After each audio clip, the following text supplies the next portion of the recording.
दूरदर्शन की महाभारत के अश्वत्थामा का निधन। कैंसर से जंग लड़ रहे थे प्रदीप रावत, नहीं रहे एक्टर प्रदीप रावत। गजनी में विलेन का रोल किए हुए थे। लगान और गजनी जैसी फिल्मों में अपनी एक्टिंग से दर्शकों के दिलों को जीतने वाले मशहूर एक्टर प्रदीप रावत अब इस दुनिया में नहीं रहे। 74 साल की उम्र में उनका निधन हो गया है। बता दें कि पिछले महीने से एक्टर प्रदीप रावत का ट्रीटमेंट भिवंडी शहर कामतघर के क्यूरामेड एआई हॉस्पिटल में इलाज चल रहा था, जहां पर डॉक्टरों की विशेषज्ञ टीम उनका इलाज कर रही थी, जिसका खुलासा क्यूरामेड एआई हॉस्पिटल के डॉक्टर डी मिसाल ने किया। बता दें कि प्रदीप रावत बॉलीवुड ही नहीं, साउथ की इस फिल्मों में अपनी एक्टिंग का दम दिखा चुके थे। उन्होंने अपने करियर की शुरुआत बी.आर. चोपड़ा के महाभारत सीरियल से की थी।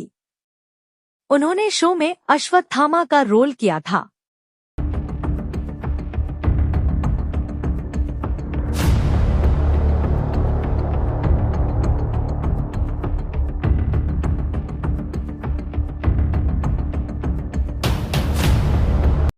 सर काय म्हणणार आपल्याकडे प्रदीप रावत सर ॲडमिट होते, त्यांचा काय उपचार चालू होता आणि त्यांचं निधन कधी झाला? हो, मी डॉक्टर सुनील सलदाना संचलित क्यूरामेड हॉस्पिटल येथे वैद्यकीय अधिकारी म्हणून मी कार्यरत आहे।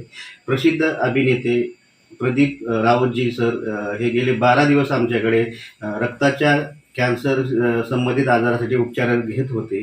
गेले 5 वर्षापासून त्यांची ट्रीटमेंट क्यूरामेड हॉस्पिटल येथे होते, पण गेले 12 दिवस ते आमच्याकडे उपचार घेत होते। उपचारादरम्यान आज संध्याकाळी 5:30च्या दरम्यान त्यांची प्राणज्योत मालवली।